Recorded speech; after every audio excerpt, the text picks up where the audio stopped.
Bukan hamba kotamu. Nyong. Allah kok Ya ampun. ya Allah, dari dia. Rasto.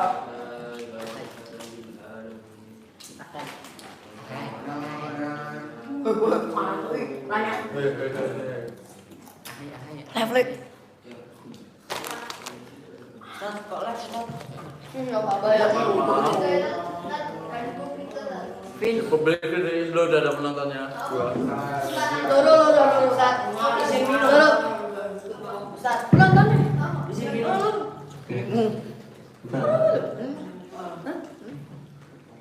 Tadi apa ya mantapnya? 10 Farusan. Pergi 10 penontonnya. Salah. Baulah ini. Ah, dewe.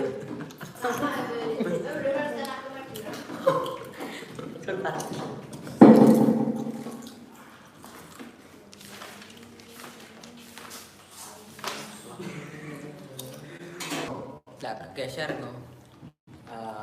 Bisa. Mana penontonnya? Ada yang like 1. Ada yang like Ustaz? Terjadi. Ora, mau kan nonton. Like. Sumpah. Nge-like. Jauh pulau dari Malaka, pergi haji ke kota Mekah dengan bismillah acara kita buka, semoga semuanya mendapatkan berkah. Assalamualaikum warahmatullahi wabarakatuh. Waalaikumsalam warahmatullahi wabarakatuh. Yang tidak Assalamualaikum warahmatullahi wabarakatuh. Assalamualaikum warahmatullahi wabarakatuh.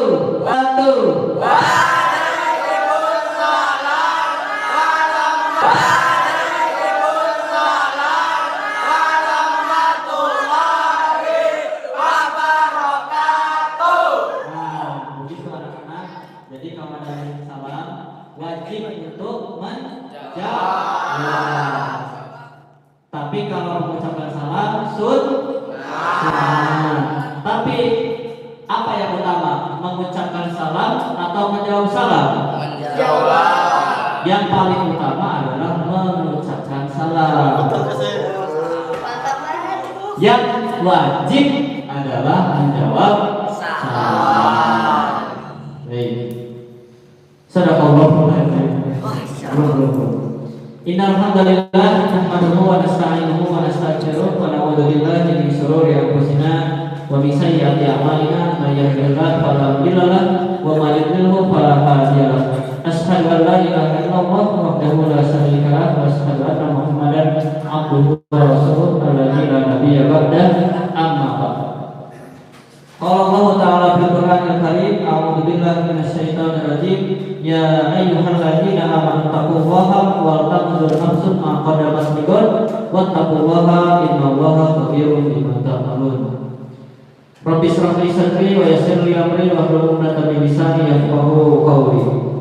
Kaifa halukum jami'an? Alhamdulillah, luar biasa, tetap semangat, Allahu Akbar. Yes. Yes. Yes, terakhir. Alhamdulillah, setelah kita membacakan puji serta syukur pada Allah Subhanahu wa taala yang telah memberikan kita nikmat sehingga kita bisa melangkahkan kaki kita dari rumah masing-masing menuju ke majelis taklim. Semoga acara hadarah kali ini penuh dengan manfaat, ilmu dan barokah. Di dalam Quran surat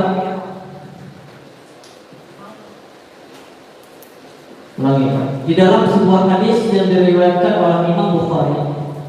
Imam Bukhari itu nama aslinya adalah Muhammad, sama seperti Nabi kita. Punya bapak namanya Ibrahim, Ismail. Punya kakek namanya Ibrahim. Dia punya anak namanya Abdullah. Jadi gelarnya tuh Abu Abdullah Muhammad bin Ismail bin Ibrahim. Bukhari ini kenapa disebut Bukhari? Karena dia tinggal di Bukhara.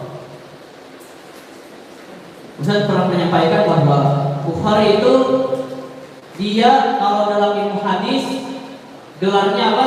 Ada yang masih ingat? Al-Hafiz. Apa itu Al-Hafiz? Orang yang mempunyai atau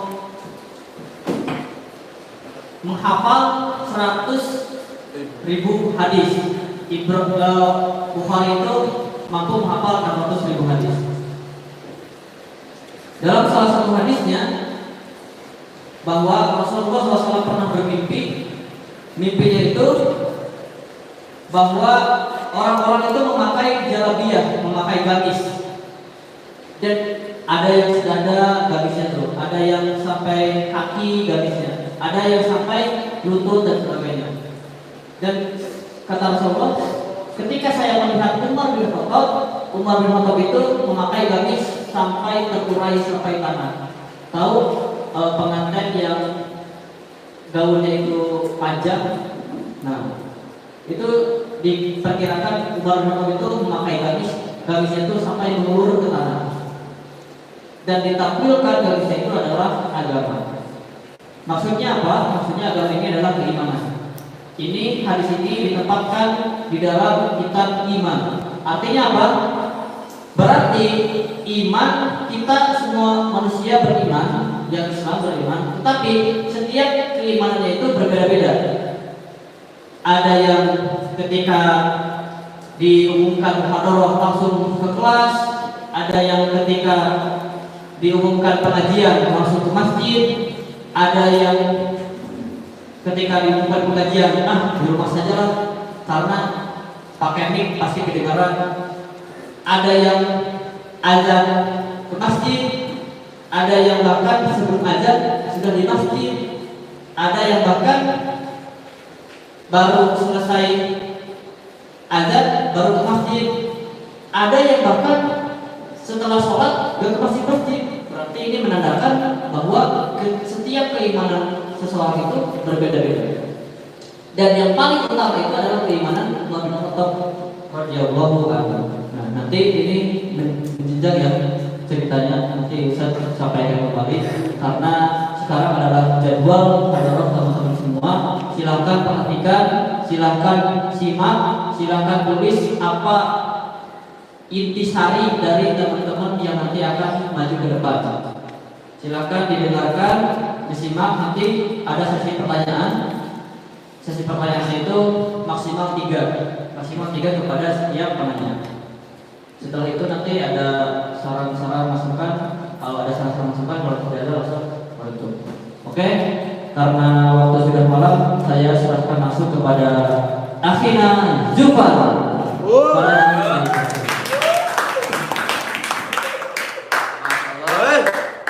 Takbir. Allahu Akbar. Bismillahirrahmanirrahim. Assalamualaikum warahmatullahi wabarakatuh. Waalaikumsalam warahmatullahi wabarakatuh. Takbir. Allahu Akbar. Alhamdulillahirabbil alamin wassalatu wassalamu ala asyrofil anbiya'i wal mursalin wa ala alihi washabihi ajmain. Allahumma shalli ala wa sallim ala sayyidina Muhammad wa ala alihi wa sahbihi ajmain amma ba'du. Asyhadu an la ilaha illallah wa asyhadu anna Muhammadar Rasulullah. Teman-teman yang dirahmati Allah Subhanahu wa taala, alhamdulillah kita bisa berkumpul pada malam yang berbahagia kali ini. Berbahagia kali ini diri rangka untuk melaksanakan muhadharah. Salawat dan salam kita akan kepada baginda Nabi besar Nabi Muhammad sallallahu alaihi wasallam. Pada kali ini pembukaan dari muhadharah akan dibacakan ayat suci Al-Quran yang akan disampaikan oleh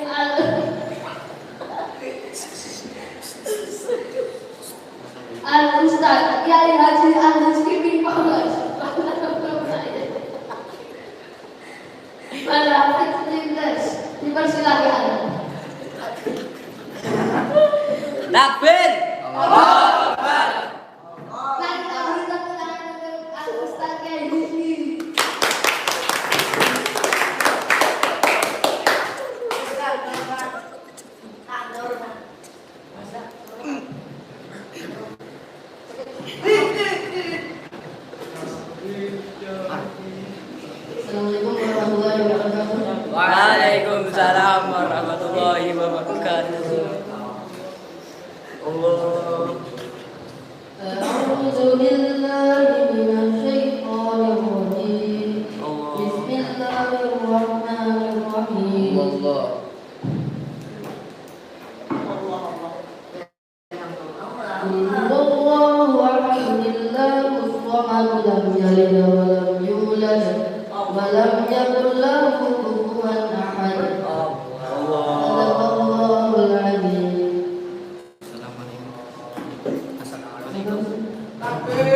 Allahu Akbar. Waalaikumsalam warahmatullahi wabarakatuh.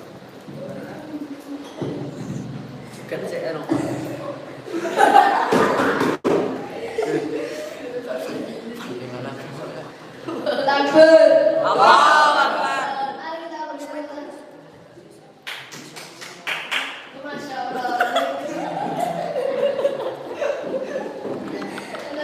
Baca dari ayat suci Al-Quran yang dibacakan oleh Al-Ustaz Haji Al-Musyrik bin Famas pada Prof. Nair wal Hafid. Ulang.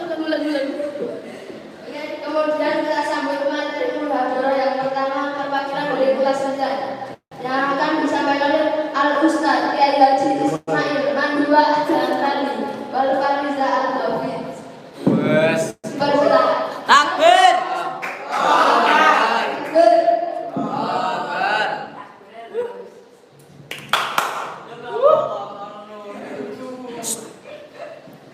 Bismillahirrahmanirrahim. Assalamualaikum warahmatullahi wabarakatuh.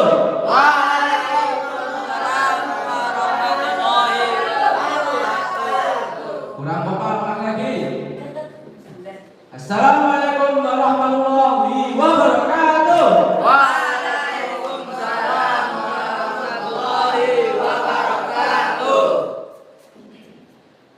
Alhamdulillahirrahmanirrahim. Wassalatu wassalamu ala asyrafil anbiya'i wal mursalin wa ala alihi wa sahbihi ajmain, amma ba'du.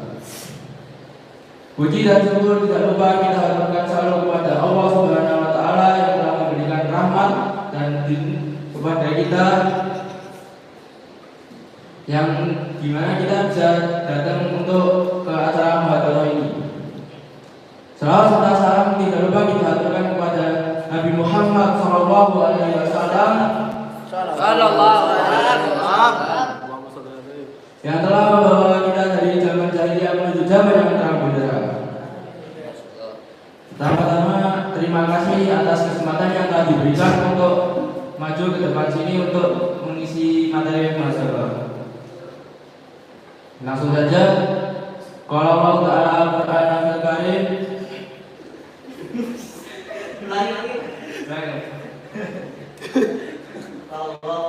Kalau Allah Ta'ala Al-Quran Al-Karim, A'udzu billahi minasyaitonir rajim. Wa ma arsalnaka illa rahmatan lil alamin. Yang artinya, tidaklah kami mengutus engkau Muhammad kecuali sebagai rahmat bagi seluruh alam. Selain mengandung rahmat, Allah telah melengkapi hukum Islam dengan berbagai peraturan yang mengatur Islam dalam segala bentuk interaksi manusia di dalam kehidupan mereka. Sebagaimana Islam adalah agama yang sempurna yang telah mengatur kehidupan manusia dari bangun sampai tidur lagi. Allah telah memberikan jaminan berupa surga di akhirat bagi siapa saja yang terikat dengan hukum Islam. Allah Subhanahu wa taala berfirman yang artinya, dan kami telah menurunkan kepada kamu Alkitab, yaitu Al-Quran, untuk menjelaskan segala sesuatu sebagai petunjuk dan rahmat dan kabar gembira bagi orang-orang yang bersendiri. Surat An-Nahl ayat 89. Dengan demikian, Islam memandang individu sebagai dari masyarakat dan memandang masyarakat dari sebagian keseluruhan yang terbentuk dari individu, agar individu dan masyarakat bisa terpelihara. Sebagaimana yang dijelaskan dalam sabda Nabi melalui hadis Imam Bukhari, perumpamaannya orang-orang yang juga berbuat maksiat dan yang melanggarnya seperti kaum yang menumpang kapal, sebagian dari mereka berada di atas dan yang sebagian dari mereka berada di bawah. Jika orang-orang yang berada di bawah membutuhkan air, mereka harus melewati orang-orang yang berada berada di atasnya, dan mereka berkata, andai saja kita lubangi kapal pada bagian kami, maka kita tidak akan mengganggu orang-orang yang berada di atas. Jika yang demikian dibiarkan oleh orang-orang yang berada di atas, padahal jika mereka tidak menghendaki, maka binasalah semuanya. Tetapi jika mereka mencegahnya dengan tangan mereka sendiri, maka akan selamatlah semuanya. Dari riwayat Bukhari. Bagaimana syariat Islam menganjurkan kita untuk berijtihad, yang artinya ijtihad adalah pergerakan bagi segala genap upaya untuk menggali dalil-dalil yang terperinci. Kebanyakan nas-nas Al-Quran dan As-Sunnah tidak dapat dipaparkan dalam bentuk yang rinci, melainkan hadir dalam bentuk yang umum dan global, yang bisa ditetapkan untuk seluruh fakta kehidupan. Oleh karena itu, memahami dan mengambil hukum syara dari nas-nas tersebut diperlukan aktifnya pergerakan daya upaya. Nas-nas Al-Quran bisa dinisbatkan pada istilah yang dikelompokkan sebagai berikut. Kelompok pertama adalah nas-nas Al-Quran Kelompok pertama adalah nas-nas Al-Quran yang memungkinkan hukum syariat bisa diperoleh dan diketahui nas-nas tersebut tanpa melalui proses ijtihad. Yang termasuk dalam kelompok ini adalah nas-nas yang lafaznya hanya mengandung makna seperti ayat muhkamat yang jelas maknanya. Dan yang kedua, kelompok yang tidak memungkinkan hukum syariat diperoleh dari nas-nas tersebut kecuali dengan jalan ijtihad, yaitu nas-nas yang lafaznya mengandung lebih dari satu makna. Contohnya ayat-ayat yang mutasyabihat, ayat yang membutuhkan penjelasan lebih lanjut. Adapun syarat-syarat ijtihad pada diri seorang muslim yang hendak berijtihad harus terpenuhi syarat-syarat berikut. Yang pertama, pengetahuan terhadap bahasa Arab, baik secara lafaz maupun keseluruhannya. Yang kedua, pengetahuan terhadap syarat, yaitu nas-nas syarat dari Al-Quran dan As-Sunnah yang berkaitan dengan masalah hukum seperti al-umum al-khusyuk. Yang ketiga, pengetahuan terhadap hakikat suatu fakta yang hendak dihukumi, yang bisa disebut sebagai makhal-hakimi, tempat disandarkannya hukum. Hukum berijtihad adalah fardu kifayah.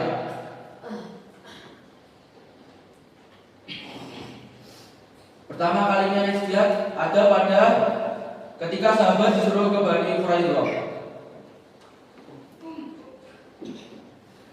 Islam sangat mendorong pemeluknya untuk berijtihad dalam rangka memahami hukum-hukum syarat dari dalil-dalil syarat. Rasulullah bersabda dalam hadis sahih, "Idza ijtihad hakimu fa asbahu falahu ajrani wa in aqata falahu ajrun." Ya, artinya apabila seorang hakim berijtihad dan ternyata benar, maka akan dapat 2 pahala, dan jika salah maka akan hanya mendapatkan 1 pahala. Kaum muslimin pada permulaan Islam senantiasa melakukan pengambilan hukum-hukum syara sendiri dari Al-Quran dan As-Sunnah. Contoh, pada qadhi atau hakim pengadilan, mereka melakukan ijtihad hukum syar'i terhadap setiap masalah yang diajukan di hadapan mereka. Demikian pula halnya dengan para khalifah dan walinya. Sebuah kaidah usul mengatakan seorang penguasa hendak mengambil keputusan hakim sesuai dengan masalah yang terjadi. Mungkin sekian yang bisa saya sampaikan. Mohon maaf jika banyak kesalahan dan kurangnya. Taufiq wal hidayah. Wassalamualaikum warahmatullahi wabarakatuh. Waalaikumsalam warahmatullahi wabarakatuh. Takbir. Akbar.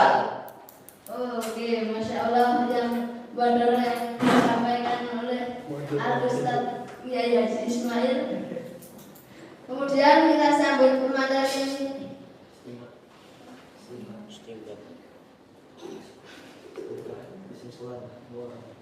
Oke, kita ambil kesimpulan dari 2 orang. Kita akan tanya Zaidan, apa isi materi tadi? Kameranya.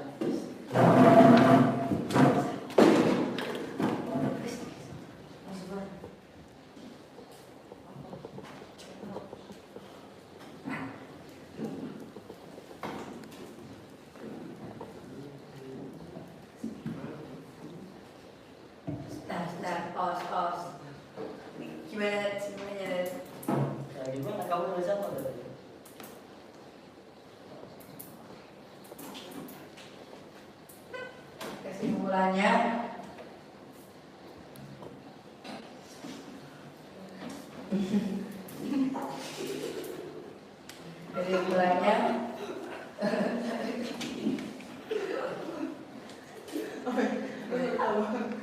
kesimpulannya kita apa?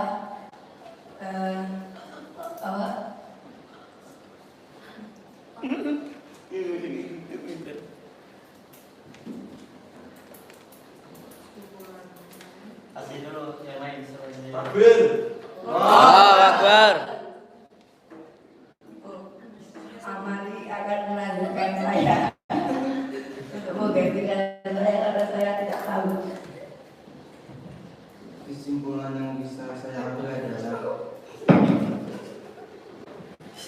jika umat Islam itu diibaratkan seperti kapal yang sudah disampaikan oleh Kiai Haji Ustadz Ismail, yaitu jika satu orang ingin minum itu harus ngambil yang ke atas, jangan membolongin yang ke bawah. Nanti kalau membolongin yang bawah, ini kena imbasnya.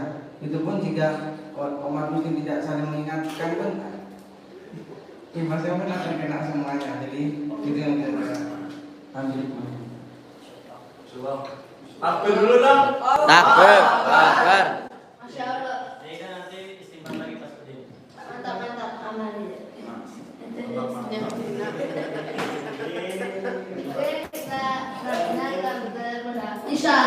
Isya.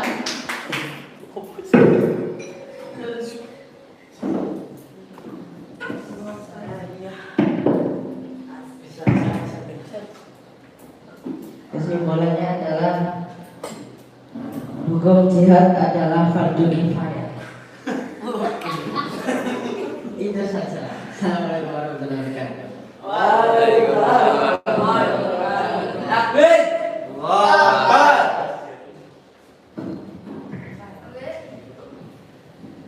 Mantap pisan.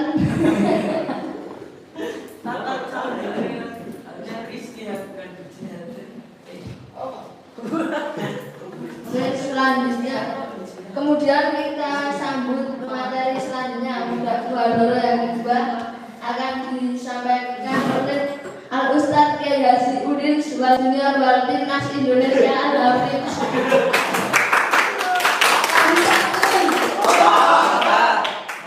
Karena timnas nyanyi Indonesia Raya dulu.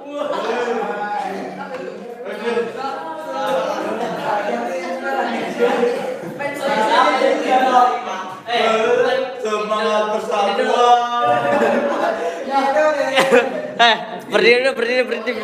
Berdiri. Ayo. Mengheningkan cipta. Menghentikan cipta. Hiduplah Indonesia Raya tua. Indonesia.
Assalamualaikum warahmatullahi wabarakatuh. Alhamdulillahirabbil alamin wassalatu wassalamu ala asyrofil anbiya'i wal mursalin wa ala alihi washabihi ajmain. Puji syukur kita panjatkan kepada kehadirat Allah Subhanahu wa taala yang telah memberi kita nikmat iman dan kesehatan. Dan kita juga tidak lupa bersalawat kepada Nabi Muhammad SAW yang telah membawa Islam dari zaman mentah menjadi zaman muda. Jadi kali ini saya akan membahas tentang selamatkan remaja Indonesia dari perzinahan. Pola remaja Indonesia kian kritis. Ditemukan laporan ratusan siswa SMP dan SMA di Ponorogo, Jatim meminta dispensasi nikah akibat sudah hamil sebelum nikah. Fakta tersebut dibenarkan Ketua Lembaga Perlindungan Anak Jatim Anwar Salihin. Bahkan di seluruh Jatim, berdasarkan data dari Pengadilan Tinggi Agama Surabaya, angka permohonan dispensasi nikah pada 2022 mencapai angka 15.212 kasus. Sebanyak 80%-nya karena telah hamil. Dari Indramayu, Jawa Barat juga dilaporkan ada ratusan remaja putri usia di bawah 19 tahun alami kasus serupa. Sepanjang 2022 terdapat 564 pengajuan dispensasi nikah yang diputuskan hakim. Kebanyakan pernikahan usia muda itu terjadi karena hamil sebelum nikah. Sementara di Bandung 143 siswi ajukan dispensasi menikah yang sebagian besar terjadi lagi-lagi karena hamil akibat zina adalah kejahatan dan dosa besar. Allah Subhanahu wa taala berfirman, "Wala taqrabuz zina innahu kana fahsyatan wa sa'a sabila." Janganlah kalian mendekati zina, sesungguhnya zina itu tindakan keji dan jalan yang buruk. Bahkan Nabi SAW menyebut zina adalah dosa besar setelah syirik. Sabda beliau, "Ma min dabbatin ba'da syirki a'zamu 'indallahi min nutfatin wada'aha rajulun fi rahimih la yahillu lah." Tidak ada dosa yang lebih besar di sisi Allah setelah syirik kecuali dosa seorang laki-laki yang menumpahkan spermanya dalam rahim wanita yang tidak halal bagi dirinya. Hadis ini diriwayatkan oleh Ibnu Abi Ad-Daud. Demikian kejinya perbuatan zina. Allah Subhanahu wa taala sampai menyiapkan azab yang mengerikan kelak di akhirat. Nabi SAW bersabda, "Kemudian keduanya membawaku. Ternyata ada satu kaum yang tubuh mereka sangat besar, bau tubuhnya sangat busuk, paling jelek dipandang, dan bau mereka seperti bau tempat pembuangan kotoran. Aku bertanya, siapakah mereka? Keduanya menjawab, mereka adalah pezina laki-laki dan perempuan.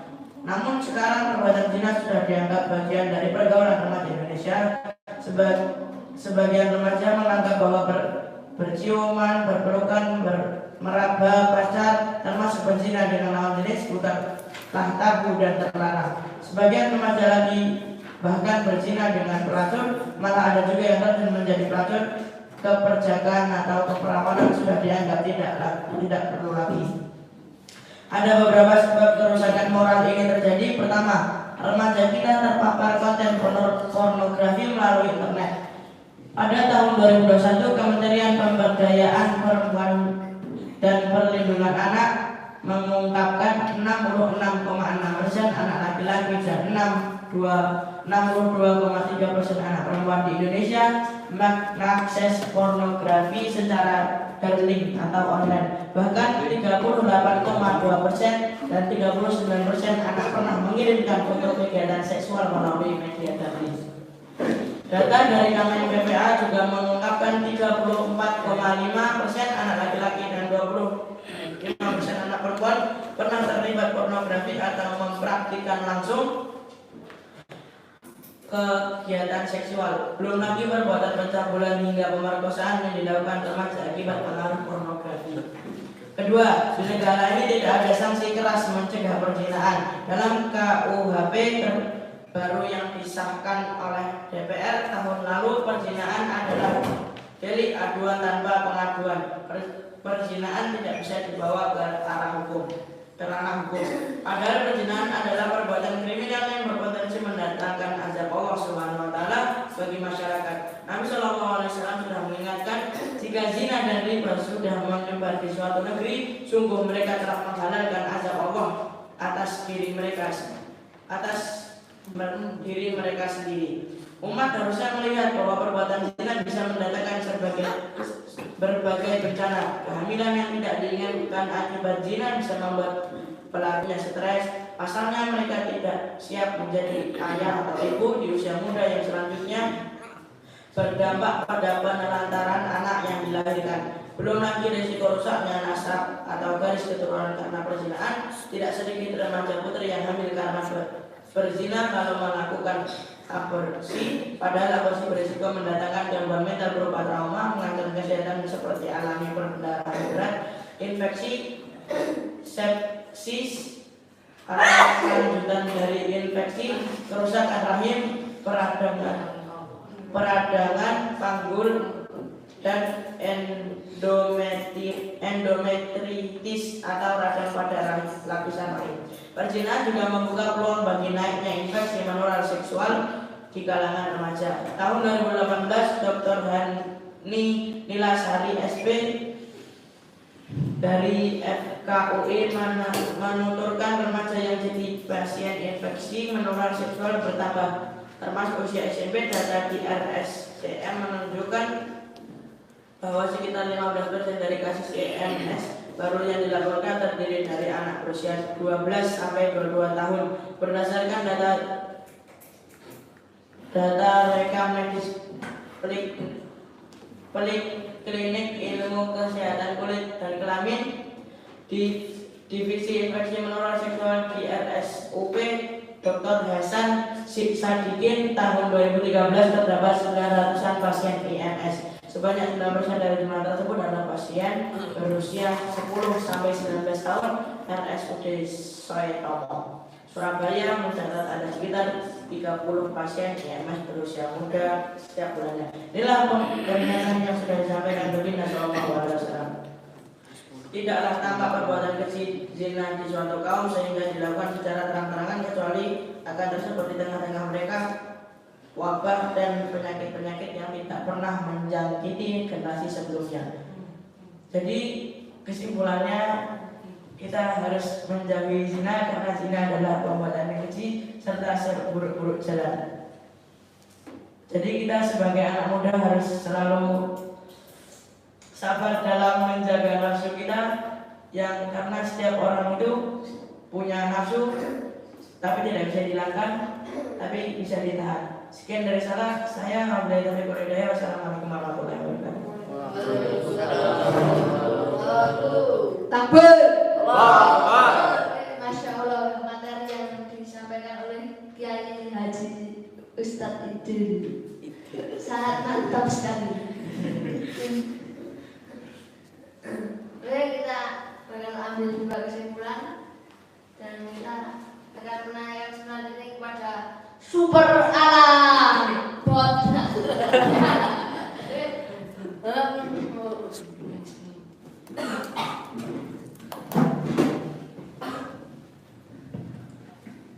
Bismillahirrahmanirrahim. Terima kasih atas waktunya kepada Ustadz MC yang telah memberikan saya kesempatan untuk menjelaskan atau menerangkan kembali dari rangkuman saya sendiri. Jadi yang pertama, pada intinya banyak anak muda di Indonesia ini telah kehilangan harga dirinya atau moral tadi karena hubungannya tidak sesuai dengan agama. Dan yang kedua, ketika zina dan riba telah banyak di suatu negeri, maka tandanya telah dihalalkan baginya azab di suatu negeri tersebut. Jadi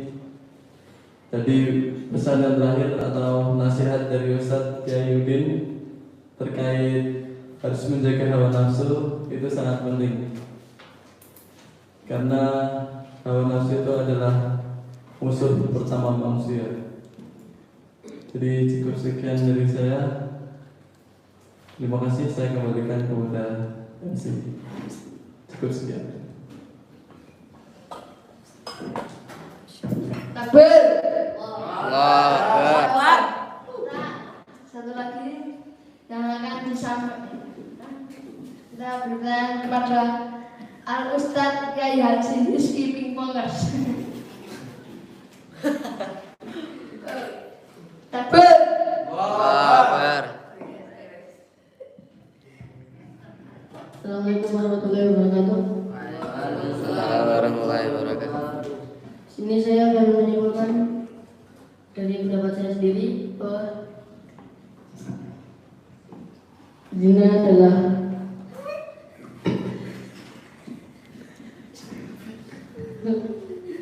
hal yang harus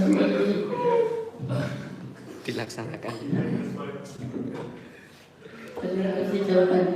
Bahwa Rasulullah juga melarang dalam surat Al-Isra ayat 31 yang diartikan dan janganlah kamu mendekati zina karena zina adalah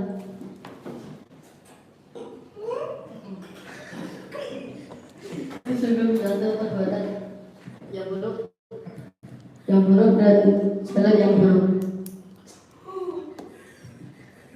Dan terima kasih. Saya memberikan gaji.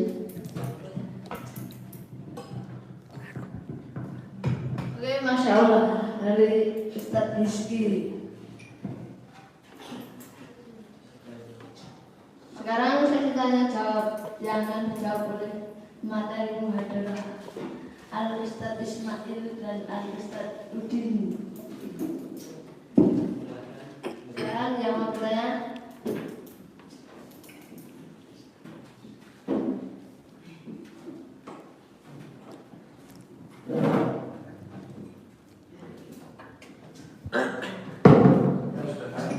Assalamualaikum warahmatullahi wabarakatuh. Waalaikumsalam warahmatullahi wabarakatuh.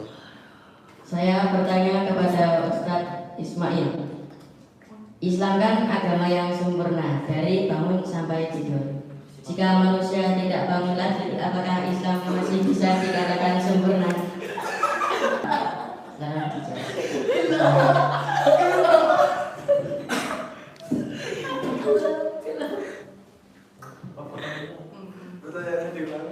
Oke, tadi pertanyaannya apakah kan katanya Islam agama yang sempurna di mana diatur dari bangun sampai tidur lagi. Terus gimana katanya kalau misalnya orang Islam itu nggak bangun lagi, ya udah nggak punya tambahan lagi, saya udah meninggal.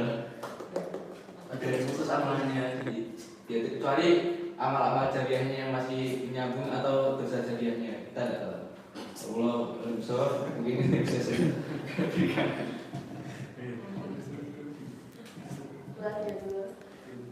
Oke, apakah ada yang mau bertanya lagi? Oh, Ishan tanya.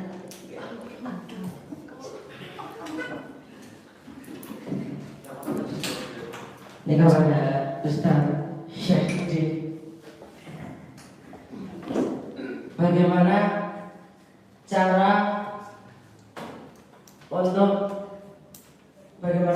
untuk mencegah zina agar tidak menyebar dengan luas? Begitu.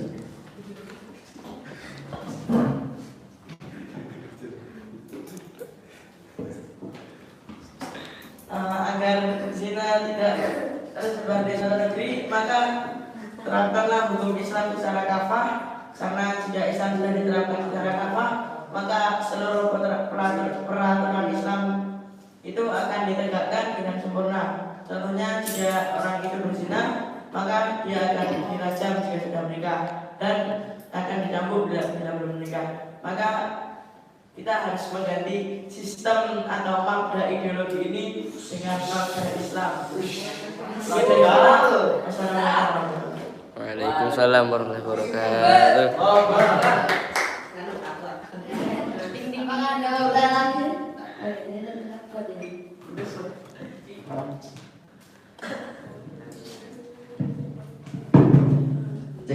Bismillahirrahmanirrahim. Assalamualaikum warahmatullahi wabarakatuh.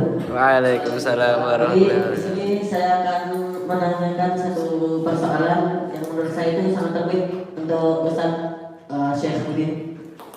Saya belum tahu ini kan contoh zina kan banyak ya. Salah satu contoh itu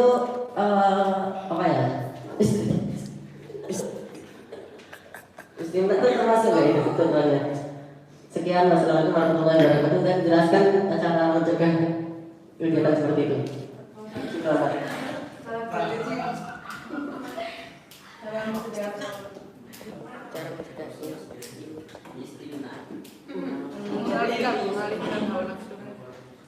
Jadi pertanyaannya, istimna itu termasuk dari perbuatan zina. Oh ya, karena itu juga istimna itu mempengaruhi nanti agar kita jadi nggak fokus, terus menghilangkan keceriaan di muka kita. Jadi nggak punya malu. Istimna itu, jadi yang belum tahu itu istimna itu adalah ya masturbasi gitu. Masturbasi. Jadi cara mencegah istimna itu malah jangan kita itu jangan sampai kosong, teruslah beraktivitas atau mengisi waktu dengan hal-hal yang positif. Itu sekian dari saya. Waalaikumsalam warahmatullahi wabarakatuh.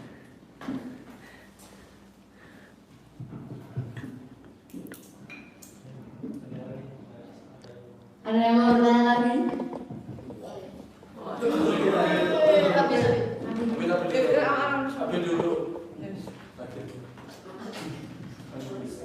Assalamualaikum warahmatullahi wabarakatuh. Waalaikumsalam. Ini pertanyaan untuk Ustaz Kiai Haji Udin. Jadi sesuai yang disampaikan tadi, kan kita nggak boleh sembarangan menggunakan sperma ke perempuan. Tapi kalau laki-laki kan juga nggak boleh. Tapi kalau kedua gimana?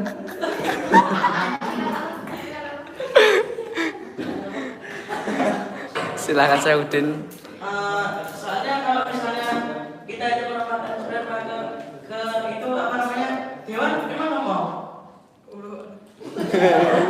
Ya perempuan itu yang nggak mau pasnya sama perempuan. Jadi saya belum punya jawabannya, tapi kalau saya itu adalah keinginan. Assalamualaikum warahmatullahi wabarakatuh. Waalaikumsalam warahmatullahi wabarakatuh.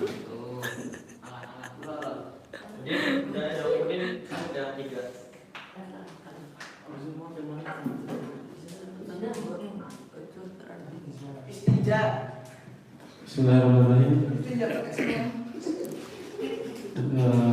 Izin bertanya Pak Riza terkait dengan beristihad. Apakah beristihad itu membantu dalam menyelesaikan masalah atau hanya menjadi jawaban parsial dari permasalahan tersebut? Cukup sekian pertanyaan dari saya. Terima kasih.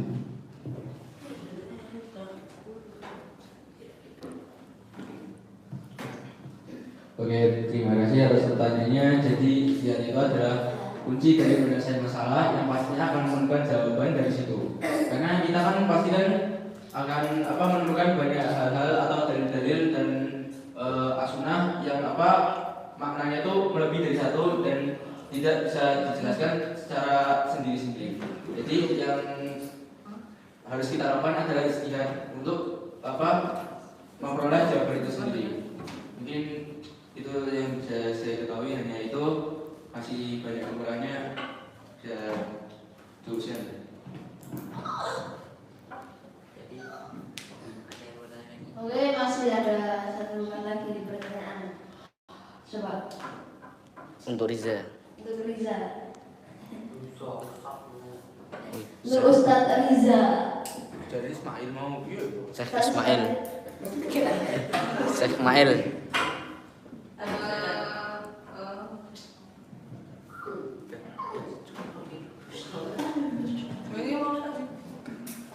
Nggak ada.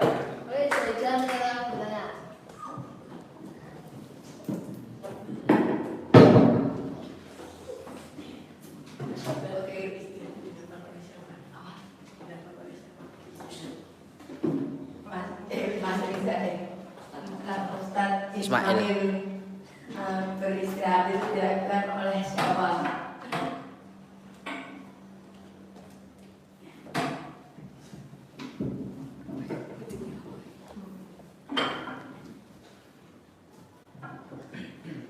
Oke, orang yang beristirahat itu dilakukan oleh orang-orang yang telah memenuhi syaratnya.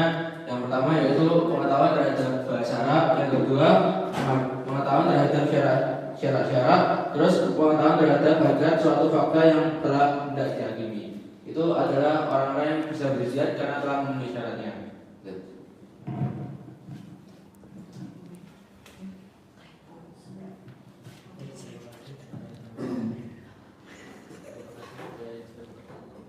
Oke, baik, terima kasih kepada yang sudah mau bertanya dan yang sudah menjawab para ustadz ini. Oke, kita kembalikan kepada ustadz ya.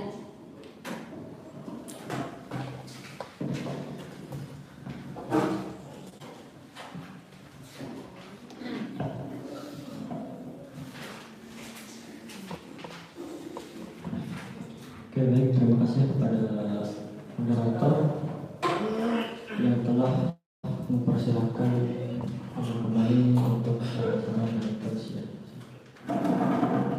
Saya mulai dari Cek.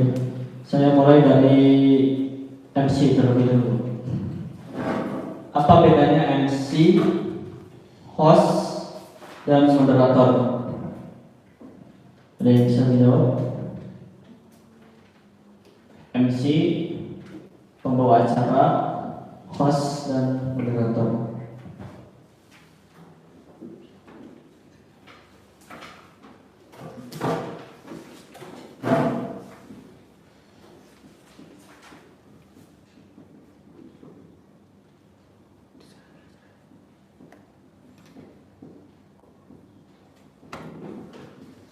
MC apa? Master of Ceremony. Kalau MC biasanya dia sama seperti pembawa acara. Dia sama kayak pembawa acara. Jadi pertama, misal ada sebuah acara nih, sebuah acara misal parenting, acaranya parenting. Ada MC-nya. MC itu yang membuka acara. Nanti setelah membuka acara mempersilahkan kepada kori, kemudian mempersilahkan kepada sambutan-sambutan. MC itu tugasnya MC. Menyapa kepada penonton, itu tugasnya MC. MC itu ada formal, ada informal, ada non formal. Nah, kalau formal biasanya acara-acara yang penting seperti hadirin sekalian, marilah kita sambut pada Presiden Indonesia Insinyur Joko Widodo. Nah itu MC formal. Kalau misal MC non formal, MC non formal itu baik hadirin sekalian, apa kabar semuanya? Itu MC non formal. Jadi bisa ada timbal balik komunikasi kalau MC non formal. Kalau MC informal itu dia bisa MC formal ataupun bisa non formal. Misal hadirin sekalian, gimana nih kabar-kabarnya? Dia bisa MC formal tapi sekaligus dia bisa non formal. Kemudian moderator itu biasanya nanti yang seperti Stardinet kemarin. Stardinet itu dia moderatori pemateri. Nah itu moderator. Jadi dia membuka terlebih dahulu, kemudian membacakan CV pemateri, Ini pendamping pemateri, pembicara. Nah, dia tugasnya apa? Tugasnya dia memberitahukan informasi terkait pemateri. Kalau host itu dia seperti halnya di Mata Najwa. Nah, Mata Najwa. Nah, ini hostnya ini, nah kayak Mata Najwa terus ILC. Tahu ILC? Indonesia Lawyers Club, terus kemudian hitam putih. Nah, hitam putih jadi komposer, terus apa lagi ya?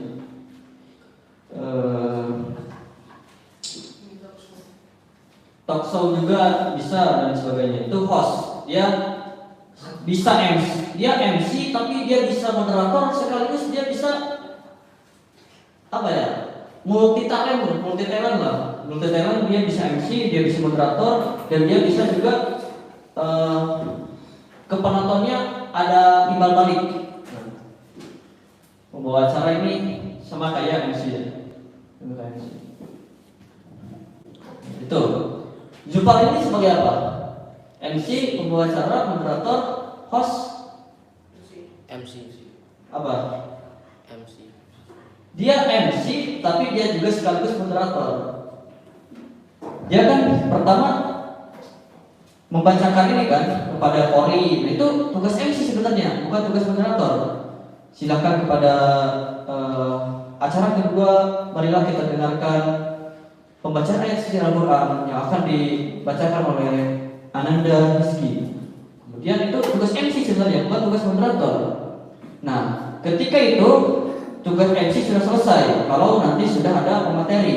Nah, pas waktu pemateri, Jufar langsung jadi moderator. Nah, sebenarnya harusnya ada dua, ada MC, ada moderator. Tapi karena ini tidak ada sambutan, nanti kalau misalkan ada sambutan seperti nanti acara Isra Mi'raj misalkan atau apa, nanti kan MC dulu, setelah MC sambutan, habis sambutan nanti tausiah Isra Mi'rajnya silakan kepada moderator. Nah, moderator ini tugas adalah membacakan CV pemateri.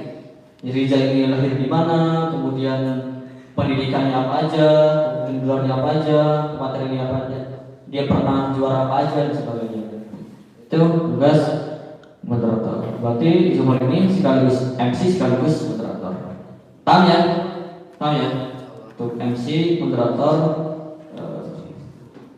host dan pembaca. Baik.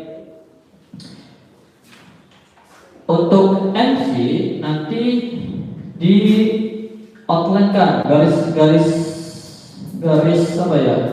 Jadi jangan semuanya ditulis. Misal kemarin kan kita sudah MC itu pertama pasti tahmid pasti ada. Kemudian salawat juga ada. Salawat.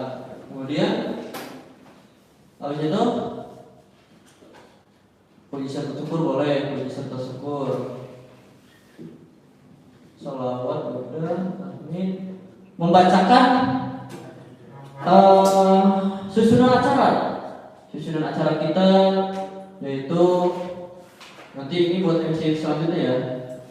Susunan acara pertama pembukaan. Marilah kita sama-sama membaca dengan basmalah. Pembukaan atau Al-Fatihah, Al-Harimiyah, Al-Quliniyah misalnya Al-Fatihah. Kemudian yang kedua itu pembacaan ayat suci Al-Quran. Kemudian setelah pembacaan ayat suci Al-Quran apa? Pemateri satu. Siapa? Pemateri satu. Kemudian pemateri dua dari kelas berapa? Kalau misalkan ada kelas 2, kelas 2, terus kelas 3, pemateri 3. Nah, di sela-sela pemateri 3, di sela-sela pemateri ini ada tanya jawab ada istimbat ya. Istimbat saya berikan kepada istimbat itu kesimpulan ya, intisari dari ini. Ini di sela-sela ini. Nah, ini tugasnya MC, tugasnya moderator ya. Tugasnya moderator untuk mencari siapa nih yang akan diistimbatkan. Boleh orang yang tidak memperhatikan, boleh orang yang memperhatikan. Misalkan satu orang yang tidak memperhatikan, satu orang yang memperhatikan. Kemudian setelah ini tanya jawab. Harusnya MC juga menulis siapa aja yang bertanya, terus jawabannya apa aja. Tapi karena nggak apa-apa ya, ini untuk pembelajaran. Nanti notulensi adalah nanti setelah ini harus ada notulensi ya. Tapi karena personalnya sedikit, mungkin bisa lah MC nanti plus notulensi ya kalau bisa, atau kori aja, kori nanti jadi notulensi. Ini notulensi kori ya, notulensi plus, karena kori itu kan cuma awal-awal doang kan. Tugasnya apa notulensi? Untuk menulis yang penting-penting, menulis, takutnya nanti ada pertanyaan, menulis kesimpulan, menulis pertanyaan, menulis jawaban. Nah, jawaban plus pertanyaan plus jawaban. Nah, ini tugasnya notulensi. Tugasnya notulensi ya. Biar apa? Biar nanti ketika ada pertanyaan yang tidak bisa dijawab oleh pemateri, nanti pemateri bisa mengetahuinya nanti ketika setelah muhadharah, nanti baca-baca materinya lah dan sebagainya. Paham ya tugasnya. Nanti garis besarnya semuanya. Habis saya jawab nanti apa ya? Masukan lah atau tausiah lah, enggak apa-apa. Tausiah dari anak, kalau misalkan ada dosen siapa gitu. Habis itu paham ya? Skemanya paham ya? Baik. Itu untuk MC. Selanjutnya ke pemateri. Untuk pemateri pertama, Saudara Rizal.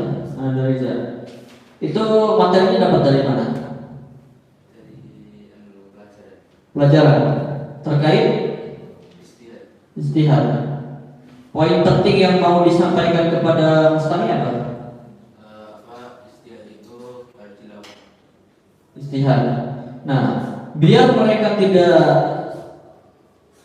tidak kebingungan, soalnya kelas 7, kelas 8 mungkin belum mengetahui apa itu istihad.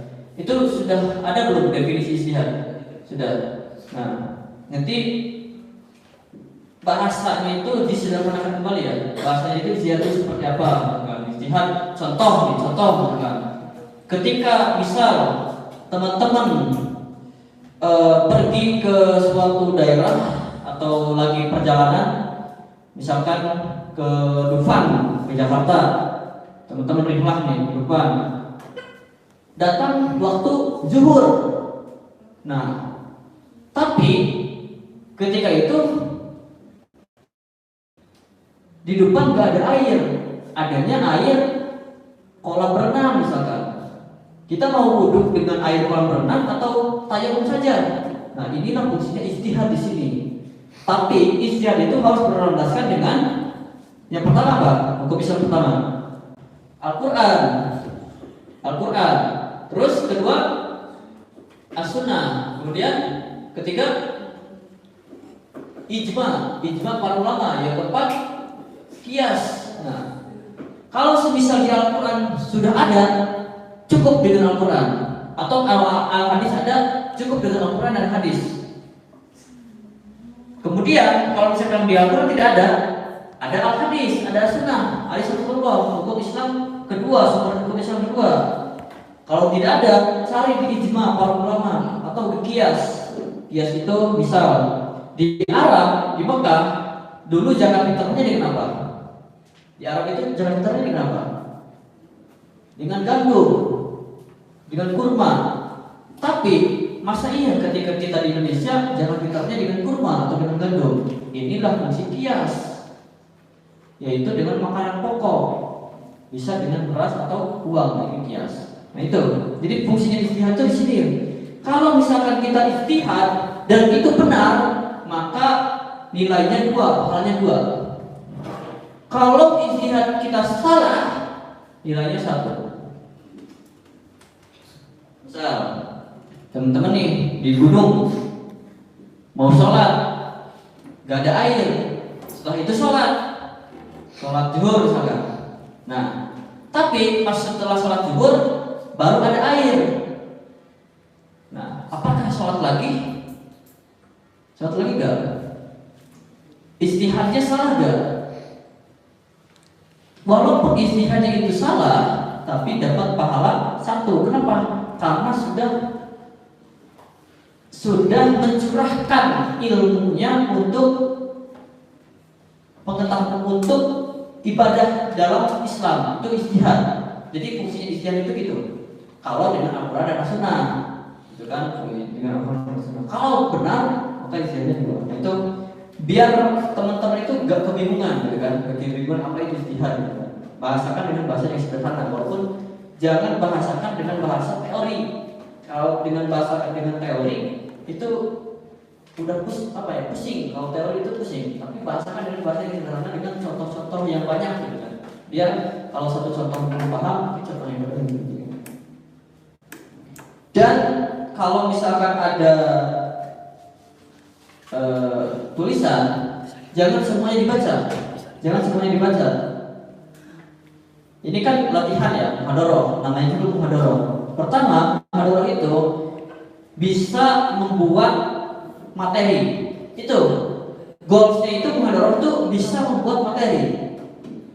Jangan ya kita bisa boleh mencipta dari materi orang lain, tapi fungsi goalsnya pertama itu membuat materi. Itu fungsinya muhadharah, bisa kita membuat materi. Kalaupun itu jelek tapi hasil kalian sendiri, Ustaz nilai 100. Tapi kalau semisal itu bagus tapi hasil karya orang lain, apa ya, kurang. Karena fungsi goalsnya muhadharah itu kita bisa membuat materi. Kedua, fungsi goalsnya muhadharah bisa public speaking di depan orang, ngomong kan. Yang ketiga, fungsinya muhadharah bertukar pikiran, tanya jawab. Yang keempat, latihan mendengarkan. Itu ya fungsinya muhadharah. Oke ya, disimak ya ini biar nanti ada kesalahan-kesalahan yang sebenarnya nanti bisa tidak tutup lubang kali, biar bisa evaluasi ini bisa berjalan. Kemudian materi kedua, materinya apa? Udin? Remaja Indonesia dari perzinaan. Itu materinya dari mana? Dari Buletin. Nah, ini jadi goals yang muhadharah itu gak apa-apa, maksudnya gak apa-apa dari buletin, tapi harus ada sesuatu yang ditulis, ya. Jadi ada kesimpulan-kesimpulan, intisari ataupun pengetahuan dari diri sendiri yang sudah dapat dari kelas-kelas itu disempurnakan atau dikombinasikan dengan tulisan kita sendiri. Jangan ketahuan nanti mustaminya mengira itu mah udah saya baca kemarin pas waktu Jumatan, gitu kan? Apa bedanya pas saya Jumatan baca itu dengan mendengarkan? Ya sama aja, gitu kan? Nanti biar ini ya, biar kesan penontonnya itu nggak begitu, gitu kan? Jadi caranya gimana? Caranya ditulis di buku ataupun di kertas yang sudah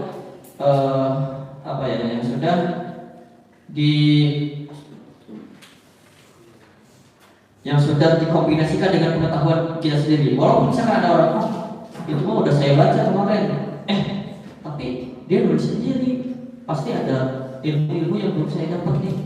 Biar penontonnya itu pengetahuannya itu ada bertambah, gitu kan. Walaupun misalkan penontonnya juga belum ada yang baca kan, buletinnya kan pasti nggak baca kan buletinnya. Tapi karena ini penonton ini, Mustami ini, nanti kan kalau di luar nggak bisa. Para masyarakat, para orang tua, para sesepuh itu nggak mau, dia maksudnya mau gak mau ini harus materi dari sendiri. Kalau bisa materi dari orang lain, pasti penontonnya itu mau dari orang lain. Dari kesan pertanyaannya juga udah bosan. Gimana caranya? Dari tulisan dari sendiri. Walaupun misalkan dari buku, gak apa-apa, ditulis saja. Ustaz, dulu waktu kelas 1 sanawiyah dari buku tauhid, tulis sama Ustaz semuanya. Walaupun ada kombinasi dari pengetahuan Ustaz dari pengajar dari orang lain, nggak apa-apa, terus saja. Biar penonton itu berkesan, oh ini ada niatan nih, biar apa ya, kesan penontonnya tidak klise gitu. Kemudian jangan semuanya dibaca, ya, jangan semuanya dibaca. Nanti kenapa? Penontonnya bisa kabur. Kita baca gini, ya begitulah kesimpulannya. Kemana nih penontonnya? Nanti kalau Jumatan nanti gini terus ke mimbar, penontonnya itu apa? Jamaahnya kan ngantuk, apalagi gak Jumatan. Maksudnya gimana? Maksudnya ketika tablik akbar, mudah-mudahan teman-teman sekalian diundang jadi pemateri tablik akbar suatu hari nanti. Nah, jangan semuanya dibaca. Bacaannya kalau semisal tablik akbar itu boleh pakai laptop. Jangan kita melihat laptop terus, tapi siapa penonton? Baik hadirin sekalian, jadi tadi dijelaskan bahwa zina itu sesuatu yang terlarang. Ada satu kampung, kata Imam Al-Ghazali, di kampung tersebut penduduknya 10.000 orang. Amalnya seperti amal Nabi, saudara. Zikirnya top, tahajudnya top, baca Qurannya top. Tapi apa yang terjadi pada kampung tersebut, ikhwatul iman? Kampung tersebut hancur porak-poranda. Kenapa hancur porak-poranda? Ya, kata Imam Al-Ghazali, walaupun penduduknya itu 10.000 orang, amalnya seperti amal Nabi, tapi di sela-sela itu mereka saumnya, puasanya jalan, tapi maksiatnya juga jalan. Ibadahnya jalan, perzinahannya jalan. Puasanya top, tapi minuman kerasnya juga top. Maka wajar jika kampung tersebut hancur porak-poranda. Kenapa? Karena orang yang baik tidak mencegah orang yang munkar, semua ikut kena ikhwatul iman. Seperti halnya sebuah kapal yang dimana kapal itu ketika kita lombangi, orang hanya satu orang yang melombangi kapal, tapi semua yang ada di kapal tersebut ikut kena musibah di kapal tersebut. Sama seperti di kampung, kalau ada di kampung tersebut amalnya seperti amal Nabi, puasa Senin Kamis, sholatnya jalan, ibadahnya jalan, tapi di kampung tersebut ada orang yang melakukan kemungkaran, perzinahan, minuman keras, judi. Orang yang berbuat baik itu ketika dia tidak amar ma'ruf nahi munkar, ketika ada tsunami semuanya kena, ketika ada gempa semuanya kena, ketika ada longsor itu diberitakan. Jadi biar penonton tuh tidak baca, apa bedanya ketika saya baca dan dia baca gitu kan. Kemudian kalau misalkan mau baca, intonasinya harus pas. Sudah diajarkan belum di Indonesia? Di bahasa Indonesia? Belum. Jadi kalau misalkan di paragraf tersebut ada azab atau ada apa ya, ikhwatul iman sekalian ya, saudara, 20 tahun ke depan diisi dengan remaja-remaja yang berbuat zalim kemungkaran. Jadi walaupun itu bacaan, pasti ada intonasi. Paham ya? Ini buat pembelajaran buat kita semua. Nanti setelah ini sebagian siapa nanti tulis materinya apa, biar apa? Biar nanti teman-teman ketika nanti suatu saat dapat panggilan, ada nih tulisannya dari waktu muhadharah kemarin kan. Ya. Kemudian pertanyaan. Lanjut ke pertanyaan. Tadi yang pertanyaan siapa aja? 1, 6 ya semuanya. 1, 2, kemudian 3, 4, 5, 6. Baik. Saya mau menyampaikan bahwa orang itu orang yang cerdas, orang yang pintar. Bisa membuktikan. Ketika misalkan kemarin ada teman ustadz yang ke Belanda 3 orang dan dia tidak tahu tempat yang ingin dia tuju dan hanya 1 orang yang lancar bahasa Inggrisnya. Dia bertanya kepada seorang bule, berarti apa? Orang yang bertanya adalah pintar. Kedua, ketika di lift misalkan, kalau misalkan dia tidak tahu kemudian dia bertanya dan liftnya itu misalkan penjaganya itu orang Arab semua, nggak ada orang yang bisa bahasa Arab, dia nggak tanya. Nah berarti dia nggak tahu apa-apa kan? Nah itu salah satu indikator bahwa orang yang bertanya itu adalah pintar. Kan ada peribahasa apa? Orang malu bertanya sesat di jalan. Tapi yang ketiga, pertanyaan yang tidak bermutu, masuk akal, itu juga nanti bakal masuk ke pertanyaan orang-orang Israel. Tapi alhamdulillah semuanya pertanyaan ini bermutu semua. Kasih tepuk tangan dulu untuk semua. Ya, jadi teman-teman kalau misalkan disuruh tanya, nanya aja, tapi yang sesuai dengan tema. Jangan misalkan nanya terkait apa gitu. Bagaimana menurut kamu terkait pertandingan Indonesia lawan Vietnam? Kan nggak nyambung juga. Tapi kalau misalkan mau dikaitkan, bagaimana kekalahan Indonesia dengan kemungkaran persidangan kemarin?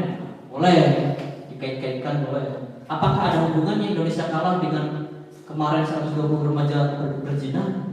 Apakah timnas-timnas juga ini? Itu boleh dikait-kaitkan. Tapi yang paling pas dengan temanya terlebih dahulu. Jadi teman-teman kalau misalkan di kelas ada yang ingin ditanyakan, tanyakan saja. Itu mencoba mengaktifkan imajinasi teman-teman, mengaktifkan daya naluri otak teman-teman agar bisa berpikir. Kemudian yang menjawab, berarti orang yang pemateri ini harus siap ya, harus siap dengan materinya, harus siap dengan materinya. Semisal menjelaskan terkait apa ya, industri di era 5.0 misalnya. Tapi ketika ada yang bertanya, dia gak bisa. Maka diusahakan nanti yang selanjutnya materinya harus bisa dikuasai terlebih dahulu, walaupun gak dikuasai 100% ya, karena ini masih latihan madorot. Nah, itu terkait. Kemudian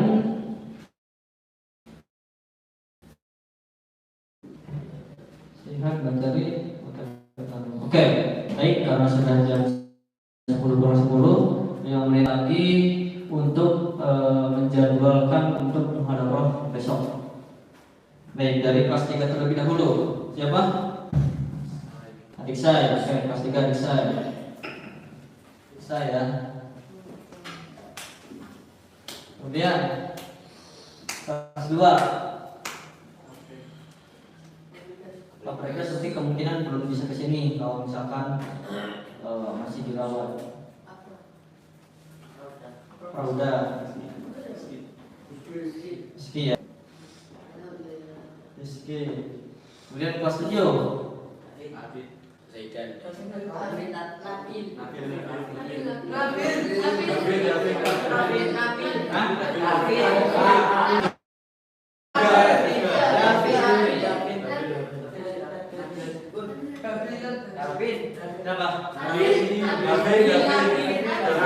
Cong yang Zaidan. Cong yang Abid. Cong yang Amal. Cong yang Nabil. 1, 2, 3, 4, 5, 6, 7, 8. Cong yang David. 1, 2, 3, 4, 5, 6. Nabil. Oke, untuk materi ini silakan pilih MC-nya. David. Hah? Abid. Coba renungin dulu. Setuju gak dengan MC-nya Abid? Oh, setuju. Abid ya, MC Abid.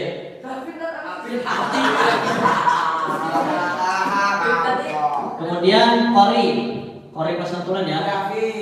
Kau mau kori, bisa? Bisa ya. Asik. Plus satu lain ya. Baik, terima kasih atas partisipasinya di muhadharah kedua kali ini.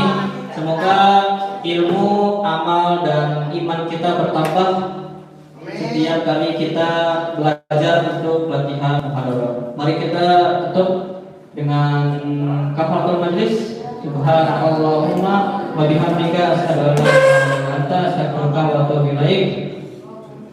Kalian tahu himne ini enggak dari rumah? Bukan. Yang satunya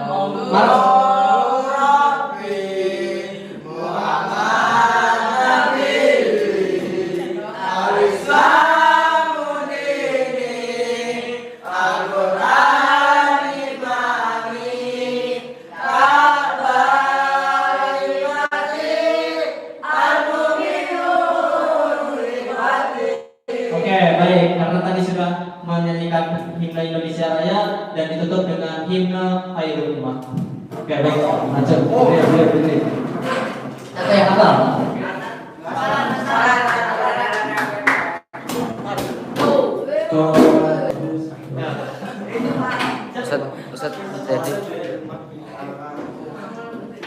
Ustaz jadi kelihatan nggak? Mau kelihatan nggak Ustaz jadi? Kelihatan nggak? Gimana?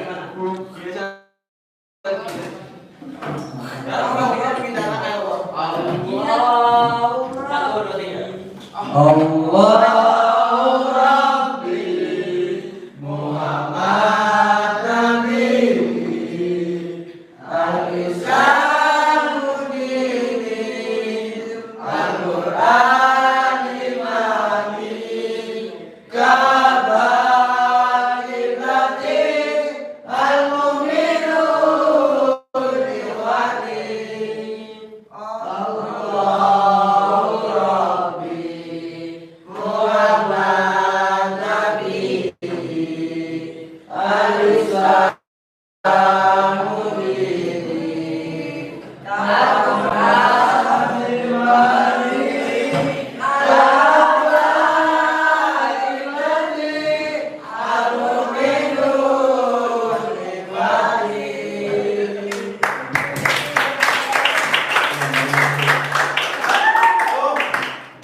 Ini semuanya pada nyanyi kecuali David sama Zega. Oke, mari kita akhiri dengan bacaan hamdalah. Alhamdulillahirabbil alamin. Kurangnya mohon maaf apabila ada kesalahan dan kekurangannya. Yang salah adalah dari lidah saya sendiri dan yang benarnya adalah dari Allah Subhanahu wa taala. Rabbana atina fid dunya hasanah wa fil akhirati hasanah wa qina adzabannar. Subhanakallahumma wa bihamdika asyhadu an la ilaha illa anta astaghfiruka wa atubu ilaik. Wassalamualaikum warahmatullahi wabarakatuh. Diminta keikhlasannya untuk membereskan kembali ya.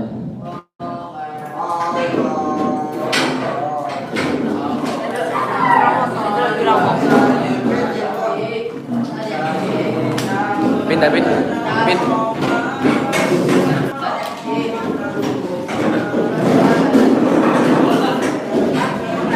Amali.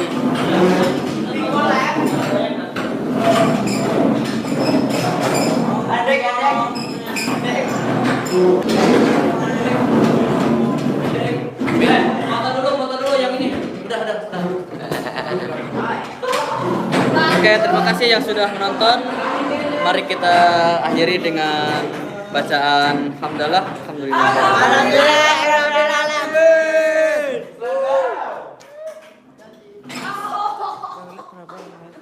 Gini ya.